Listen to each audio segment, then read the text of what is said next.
to have those shockwaves to make room for Altec.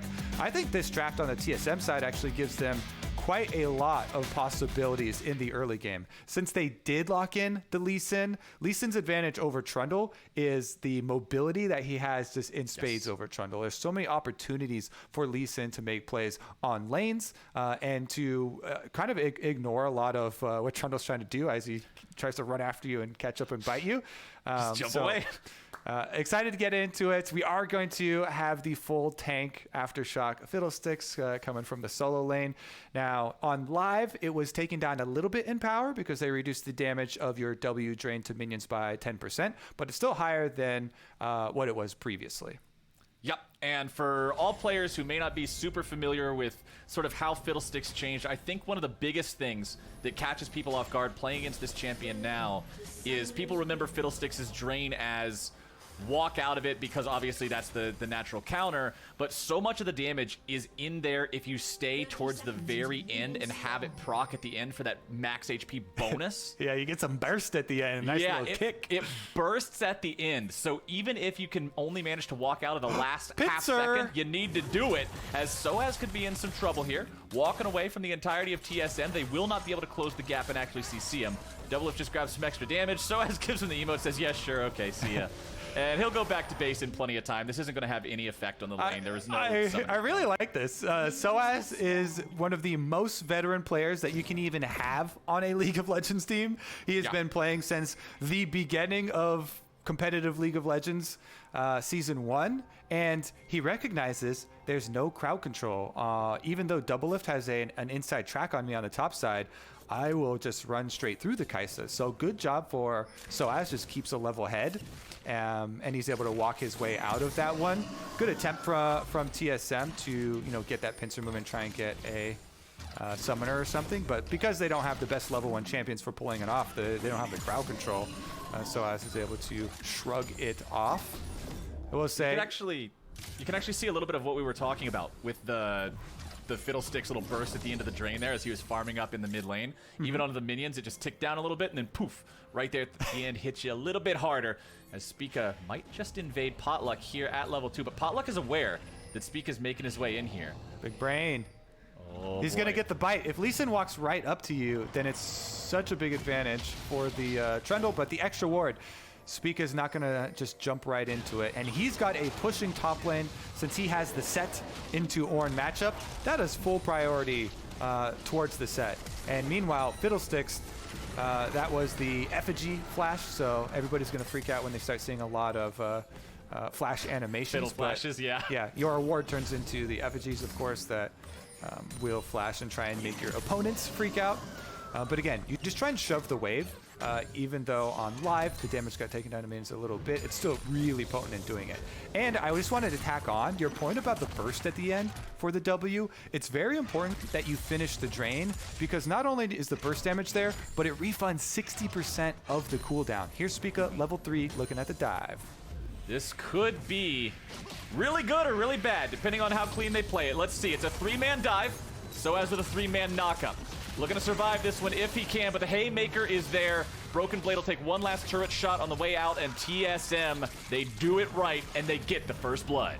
And you see how calm they are. They just group up, they wait for the knockup before starting it out. Now, if Broken Blade doesn't tank, they can have someone else tank. Bjergsen's going to do the tanking. Bjergsen tanking up, flashing away. Can't go back underneath the turret now. A little bit more damage will do it. Spica will fall here. So it is a 1-for-1 trade. However, Soaz now dead twice. Teleport expended. Minions being lost. Look, another wave just colliding with this tier 1 turret, ready to die for nothing. Exactly. TSM happy to take that trade. Exactly, Flowers. The reason they're willing to recommit to that dive is because now without the teleport, Soaz loses out on so much extra experience. It does mean their bottom side is very weak. Everybody else has been top side for so long. 4-man dive coming in, but Potluck is immediately tanking the turret. The minions were not there yet, so he has to dip out incredibly quickly, but not so quickly that they don't accomplish the mission. Immortals will grab the kill onto Doublelift. Biofrost barely keeping himself alive there. And remember, Doublelift is not playing a teleport 80 carry. He has heal on the Kaisa, so this is a lot of minions that he'll be missing out on now as well. Yeah, his only tiny saving grace is the cannon minion does tank a lot of turret shots, so Actually, he's probably not even going to get back in the experience range for any of these, even with the kind of added boosts where now you get even more speed coming out of the fountain for early deaths. Here's another look. I believe this is the first time around. Yeah, this is going to be the first one. Again, the patience I was talking about where TSM group up around Soaz, they don't start the dive. You see nobody's tanking the tower, and they just wait out the knockup. So really well done. They don't have to get anybody in danger at all for that one. And then as soon as they see the teleport, of course, it's a repeat dive to try and deny some of those minions. But because Immortals answered back so quickly on the bottom side, Immortals are not out of it. They still have life left in them, and the kill went over to Aka in the mid lane on the Orianna.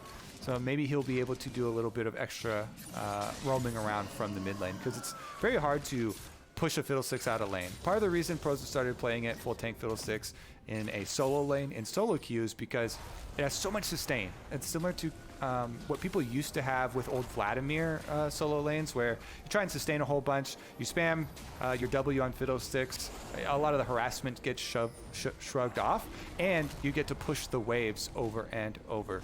Dragon, though, will also be picked up by Potluck since they've invested a lot more in the bottom half of the map, and TSM investing a lot topside. Right, Potluck not going to be contested for this one at all. Back up in the top lane, it is a 20 farm advantage for Broken Blade over Soaz as well. As bottom side, the 2v2, that doesn't look like it'll probably go too much further. Gate wants to back away before Doublelift is able to get that plasma proc onto him. Does manage to just barely avoid that one. Would have required one more hit there to really set it off. Spica shows up bottom side. He is not seen by the Immortals players. If Gate and Altec get a little bit too hyphy here, if they try to engage, Spica is ready. He's Alcove Gaming right now, trying to set this one up, trying to hide. Soaz looking for the solo kill onto Broken Blade. He's level 6. Broken Blade is not. One more auto attack would do it, but Broken Blade still having the Haymaker ready to go. Soaz will not be baited underneath the turret so easily. Gate and Altec stepping forward. Oh, both junglers are here now. Immortals knows that TSM has to be planning something. Who's ganking who, Flowers? Who's actually the 5-head and who is the 3-head in this situation? We will see. TSM wine glass. allowing their opponents to push up, and now here it goes. TP's also coming in. It's Broken Blade looking to join the fight as Altec's taken very low, taken down over the top rope, and there goes Gate 2. Broken Blade guarantees it, and TSM makes the play. Spica had so much patience and waited there in the alcove for so long. The observers had time to go up and watch the Soaz Broken Blade almost kill under the tower, fight down to 10% HP, then still get back in time for the second half of our alcove gaming experience. As Potluck came down, he even got bored to channel his full recall, left the scene, and then that's when TSM strike the perfect opportunity, using their Broken Blade teleport advantage to turn around the bottom side and get them some kills. Now, Broken Blade's the one that actually cashed in on a lot of these kills from the tower dive, from the bottom lane thing here. So the set is going to be a very big part of where TSM want to make plays. And him with no summer spells right now is having to play weak side and give pressure over, concede it to Gate and Altec. And you talked in the previous game about Set and how strong he is in those trading patterns. We'll only see that get worse as things go further ahead with him building these leads. Here's a replay one more time.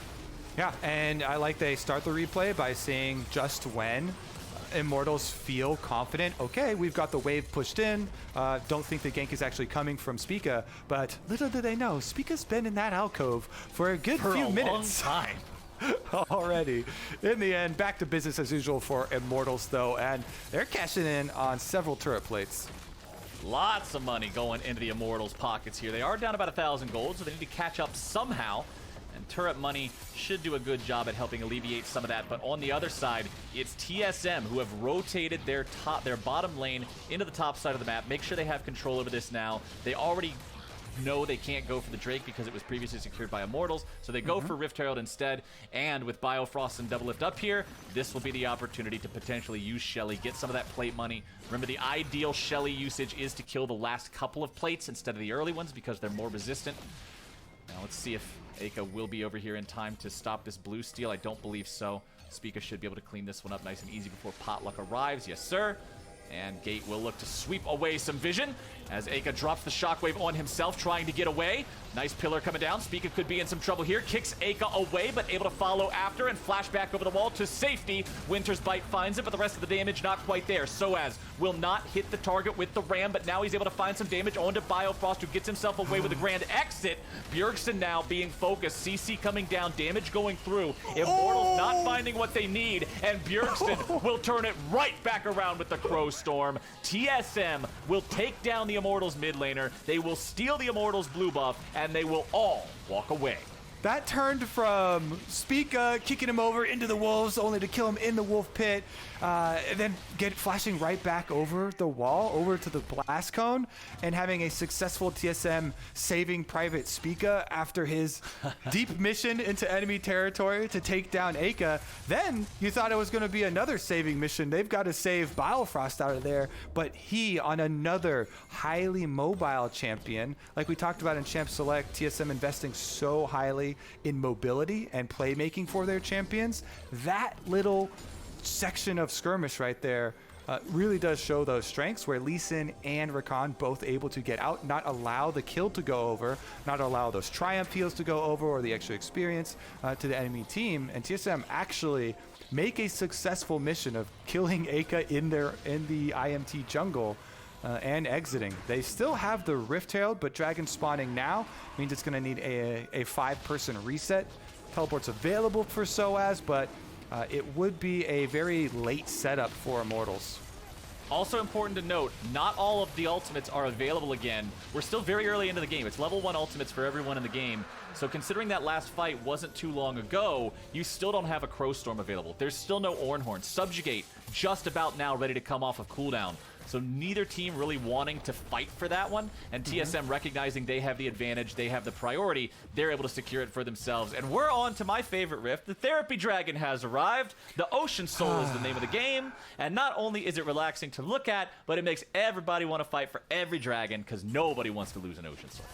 Honestly, I feel calmer already. I feel more relaxed. I know. How about you? This is a good vibe, because Friday Night League is supposed to have, we're just chilling, having a good time, right? It's more relaxed. It's more of just kicking back with your buddies on the couch, sharing a Bud Light, watching the games. And now we've got the right riff for it. Very true. I want to talk about Bjergsen again, revisiting the tank Fiddlesticks build, because it might surprise people a little bit. We're going to get some action on the bottom side first, though. We'll let them play. Spica is heading down for a possible dive. Oh, he is not waiting around in that brush. Sometimes you'll see the junglers do that, but this time around, patience is not a virtue here. Instead, he's looking to just straight up go in. Alltech in some trouble. The quickness will find him. The damage goes through. And ladies and gentlemen, Bjergsen has made his appearance. TSM now trying to get out. Last turret shot will not find its way onto Bjergsen, but Soaz has arrived to bottom lane. Still focusing that enemy mid laner, still looking for the damage. The drain keeping Bjergsen alive, but it is not enough. The damage from Aka will secure the return kill. Still a 2-for-1 in TSM's favor. If Aka didn't have his shockwave cooldown right now, I think TSM 100% should have fought that 4v3 on Bjergsen's body, because one of the big things about Fiddlesticks, tank Fiddlesticks build, is you can last so long and bait your opponents by draining on low life like that, since he is building straight into that Spirit Visage with the extra magic resist and cooldown reduction. But obviously the threat of Aka's Shockwave is what caused the rest of TSM to pull off of that. Regardless, still a very successful dive for TSM. Spica, kicks Alltech over, applies the Plasma, allowing Doublelift to use a ultimate to take him down. And with this Red Smite, maybe Spica's even gonna chase Soaz off of his Rift Herald. Get away from Shelly. She made it! With 53 HP left, she makes it to the turret. She manages to grab the plates for the team, just 20 seconds shy of those plates disappearing forever. Let's take another look at the play and the dive as it happened bottom lane. So, again, look at the mini-map here. TSM know that they've got an extra 10 seconds to pull this play off. Spica gets in line for the double kick there. Alltech gets kicked over. Doublelift can then ult him. If you looked at the middle of your screen, Bjergsen got his ult with Fiddlesticks onto nobody. However, it gets him over the wall. He gets his fear off, which procs his Aftershock, allowing him to tank that turret, along with the extra early tank items.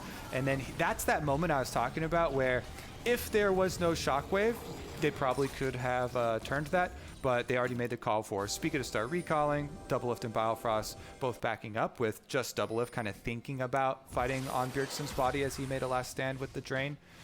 That can definitely be a possibility for baiting a lot of opponents, though.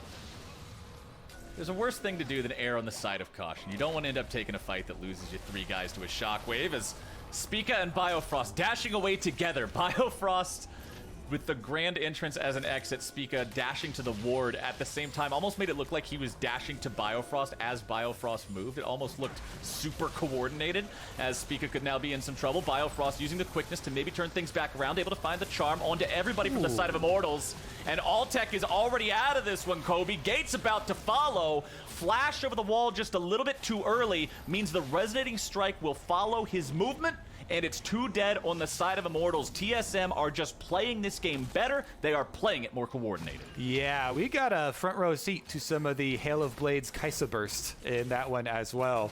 And I think we're also seeing why we've been hearing the TSM teammates are very happy with Spica in the current state. I think he's creating a lot of action for the team with this Lee Sin. He's playing very confidently, and the rest of the team are playing around and off of his plays quite well. Something that people are not really ever expecting with TSM junglers, because they've gone through so many and they have this kind of meme of a reputation. But this is definitely a very proactive look and creating a lot of positives for TSM. They've got a huge early gold lead now. He's not just giving up on objectives either. He's creating plays, and then gets Rift Hailed number 2 for the team. This does mean that Immortals will get one of those Ocean Drakes, though. Or will TSM be there in time to contest this? You can see them rotating down, and Immortals actually focusing on the tier 1 turret first. Soaz has the Demolish proc, which will secure that one instantly now for the side of Immortals, their first turret of the game. TSM still with a 4,000 gold lead, 16 minutes in. That is an incredibly large gold difference for this point in the game, and it means that Immortals will have to be very careful as to which fights they want to take part in. You only get a couple more mistakes until the game gets to the point where you're not reasonably able to take control back, and TSM will grab this Drake for themselves. Immortals knows, hey, this is only the second one. There's no reason to go in and die for this. It's not really that big of a prize. TSM will take it and proceed on to that second of 4 towards that ever so sought after Ocean Soul. And Flowers, this is an Ocean Soul map where TSM already have a tank Fiddlesticks. Now, big thing about tank Fiddlesticks, you get to rush the tank item of your opponent's damage type, and we already mentioned that it was going to be obviously Spirit Vicious this time around for Bjergsen. That Spirit Vicious is not only going to make him so ridiculously hard to kill when he's draining with W, that it might force Immortals to use a CC ability on Bjergsen just to stop that, but it also amplifies healing from all sources, including Ocean Drakes, including Ocean Soul, if they get to that point. And we finally are entering the stage where you really get to see the full power of the solo lane tank Fiddlesticks, because the extra experience you get being in solo lane. Bjergsen already level 11, you get your rank 2 ultimate, huge base damages there. So even though you're super tanky with Spirit Visage and moving towards a Frozen Heart for himself to reduce attack speed of the opponents, he still brings the big AoE, silence with the E, as well as possible AoE fears if TSM can control vision. And that is the key to this champion, especially in coordinated play. Creating these pockets of Fog of War to allow Fiddlesticks to get these free fears of using abilities from outside of enemy vision. If you're out of combat for 2.5 seconds, you get a fear on any damaging ability, not just your Q. Also worth noting, there is no viable source of Grievous Wounds to shut down Fiddlesticks' healing right now. Bramble Vest will never be proc. 1v3! Bjergsen is in a spot where he may just be taken down here. The collapse is there. The drain, he attempts to keep himself alive. Spica's there in time to protect him from the Winter's Bite, and Spica now looking to make the plays. Aka's going to be kicked back. The damage follow-up comes through, and Doublelift is able to find the kill. Aka in full retreat, but the CC will chase after him oh so easily. Potluck probably going to be going down next. It's Broken Blade underneath the turret, tanking everything up. The Haymaker makes sure of it, and TSM find 3 for nothing. You do do not simply initiate onto tank Fiddlesticks. SOAS now likely gonna fall down to, does manage to get himself away. Spica too low to take that resonating strike, and TSM find more opportunities. Bars, it's like a start of one of those bad bar jokes where they're like, all right, well, a tank Fiddlesticks walks his way into 3 members of Immortals. What happens?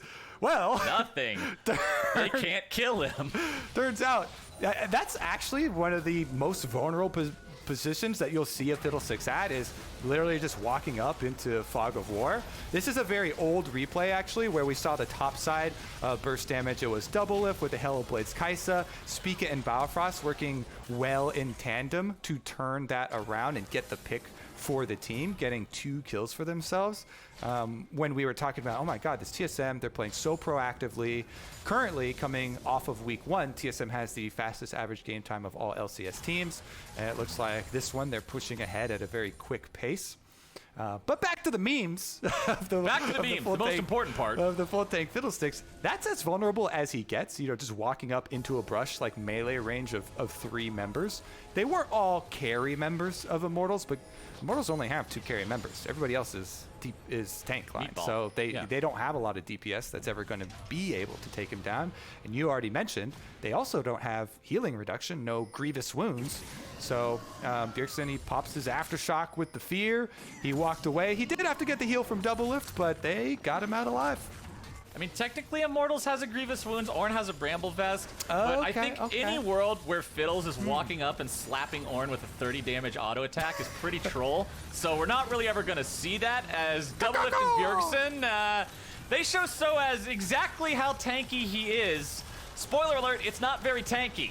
As these two are able to work together. You're talking about only having 2 carries. Well, sometimes 2 carries is enough to completely melt the front line when they're both this strong. Bjergsen and Doublelift's combined damage, absolutely incredible 21 minutes into this game. Yep, we get to see the offensive prowess still there. And again, another one of these highlighting the synergies of TSM. Bjergsen goes in, applies some plasma for Doublelift, and poof! There goes the Ornn. This is now Doublelift with his fully transformed Muramana, Nashor's Tooth, Rageblade, triple item power spike.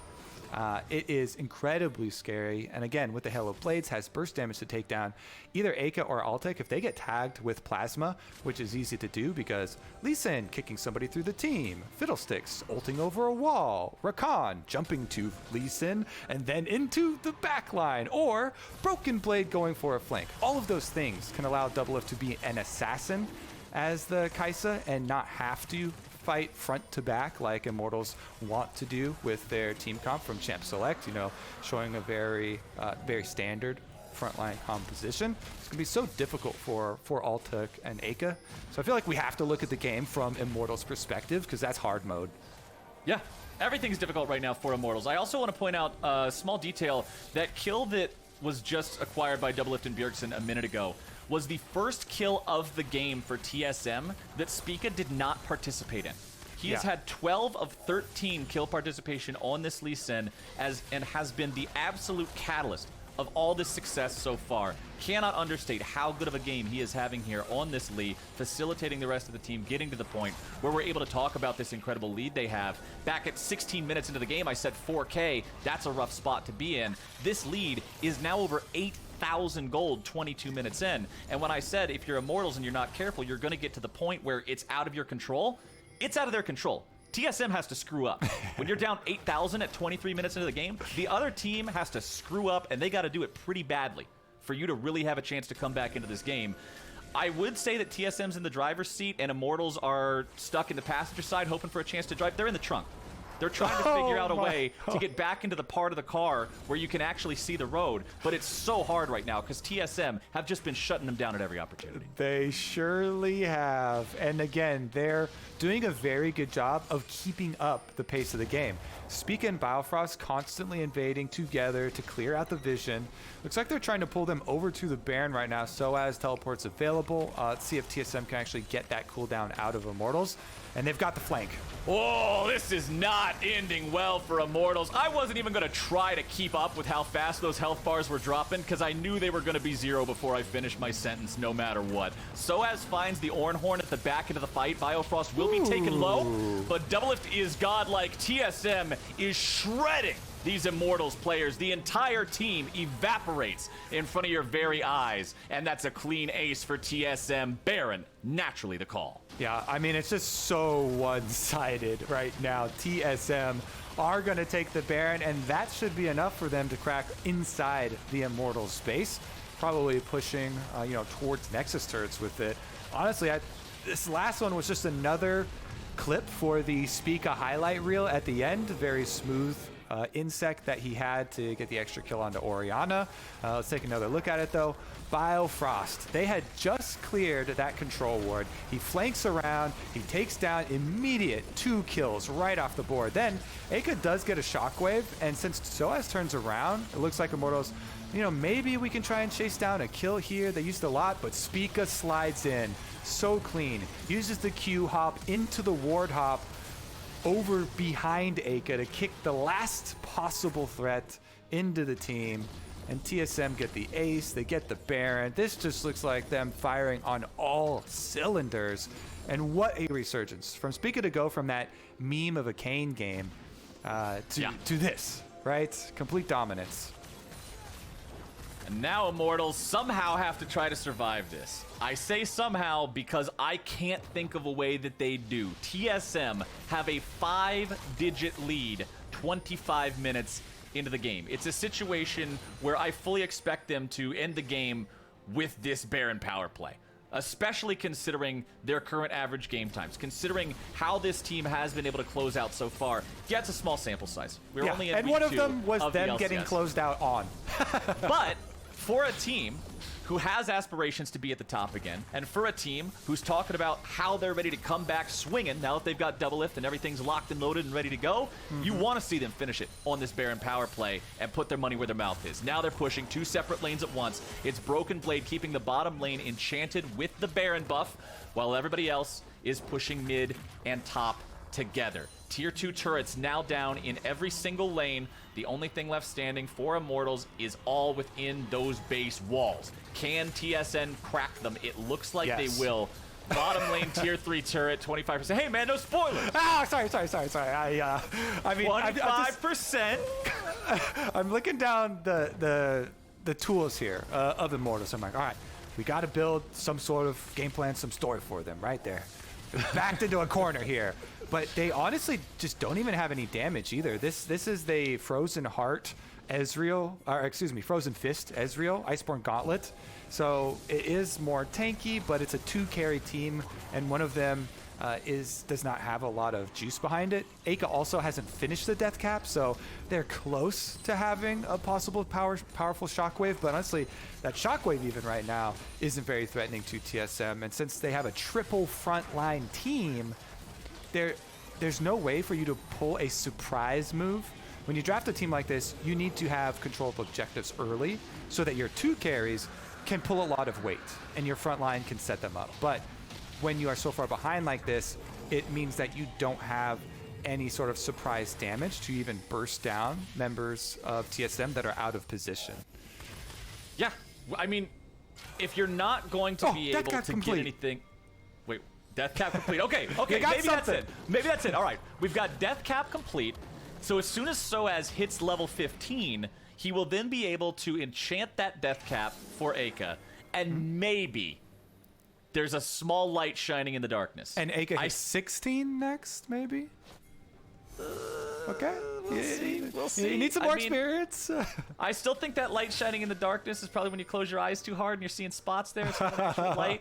I think it's one of those types of situations for Immortals right now. I see. But I mean, if that shockwave that he got in the last fight that we saw that led to the TSM Baron, that was a good shockwave. It found 3 players. It took everybody down to about 40% HP. But the problem is, a shockwave alone a team does not make. They need to have something else around it, and everybody else is just disappearing in front of their very eyes. Spica looking for the opportunity to go in here yet again. Soaz is the only person he can really do anything on right now. Jumps over the wall, looks for maybe the chance to get a kick, but he won't find it. can get right back to safety, and the whole TSM squad has arrived, Kobe. They're kicking in the door, and they've made their way into the base. Inhibitor under fire.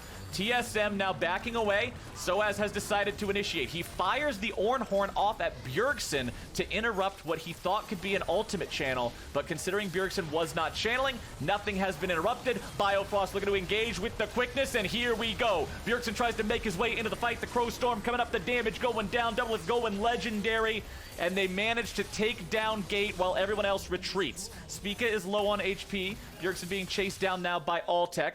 Immortals looking for some sort of an opportunity to punish here. Shockwave was used, but Doublelift grabs the kill onto Aka. The counterattack from TSM surges forward, and Soaz is in full retreat with the remaining 2 players on his team. Spica was felled by that True Shot barrage from Alltech. However, considering he had Guardian Angel, so close, but still so very far for Immortals as they try to just keep their head above the water here. TSM will rotate over to the mid lane. They will continue the push. Bjergsen sweeping out this area, making sure there's no wards nearby. Over the wall he goes. Crowstorm is down. Alltech is out. Ladies and gentlemen, the enemy AD carries out of the picture, and that means the push machine will continue all the way into the heart of the base. Potluck is back alive. Aka will be alive in 5 seconds, but will he even be able to see the Nexus go down? Yes, he will, but that's all he'll get. 2v5, they will not stand. Immortals fall to TSM 30 minutes in. Incredibly dominating victory from TSM. Yep, TSM just firing on all cylinders.